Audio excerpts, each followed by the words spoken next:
নৌ, স্থল আর রেলপথের সুবিধা সম্বলিত নওয়াপাড়া নৌবন্দর। ১৯৯০ সালে যশোরের অভয়নগর উপজেলার নওয়াপাড়ায় ভৈরব নদকে কেন্দ্র করে শুরু হয় নৌবন্দরের কার্যক্রম। ত্রিমাত্রিক যোগাযোগ সুবিধা থাকায় দ্রুত আমদানি নির্ভর বাণিজ্য বাড়তে থাকে। বিশেষ করে সার, কয়লা, চাল, গমসহ কমপক্ষে ৭ ধরনের পণ্যের বৃহত্তর মোকামে পরিণত হয় এই নৌবন্দর। তবে এলসি জটিলতা, ডলারের মূল্য বৃদ্ধি, রাজনৈতিক পট পরিবর্তন সহ নানা কারণে বেশ কিছুদিন ধরেই দেশের অন্যতম ব্যস্ত নৌবন্দরটির ব্যবসা বাণিজ্যে দেখা দিয়েছে মন্দাভাব।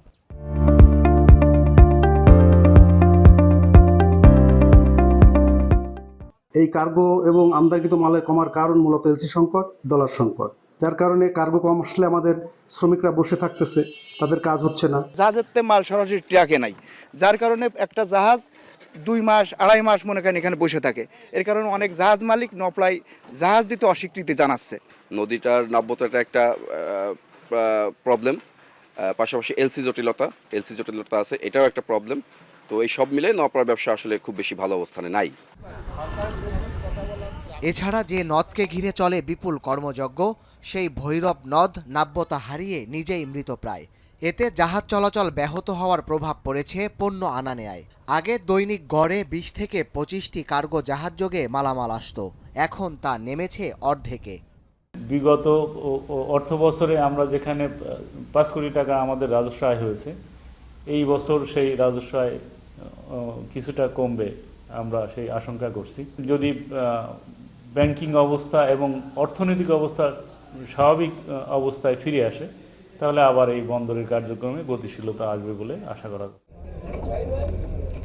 এদিকে কার্গো জাহাজের সংখ্যা কমে আসায় বন্দরে কর্মরত ২০ থেকে ২৫ হাজার শ্রমিক চরম বিপাকে পড়েছেন। অনেকেই হয়ে পড়েছেন কর্মহীন। এই লাইটারগুলো আমরা আগে খালি করতাম, মনে করেন যে 2 দিন 3 দিন লাগতো।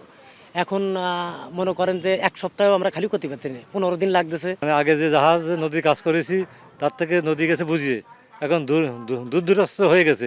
2 দিন পরে মাটি কাটে, আবার ওই মাটি যেখানে কাটে ওখান থেকে আবার ধুয়ে মনে করেন নদীতে নেমে যায়। এই জন্য আমাদের এই চরগুলো এইভাবে, এই জেটিগুলো এইভাবে মার খেয়ে যাচ্ছে। অচিরে আমাদের এই নদীটা খনন করলে আমরা উপকৃত হতাম এবং আশেপাশে যারা শিল্প ব্যবসায়ীরা আছে তারা উপকৃত হতো। বন্দর কর্তৃপক্ষের তথ্য মতে ১২ কিলোমিটার দৈর্ঘ্যের এই বন্দরে বছরে ৩,৫০০-এর বেশি জাহাজ পণ্য আনা নেয়া করে। এখন যশোর।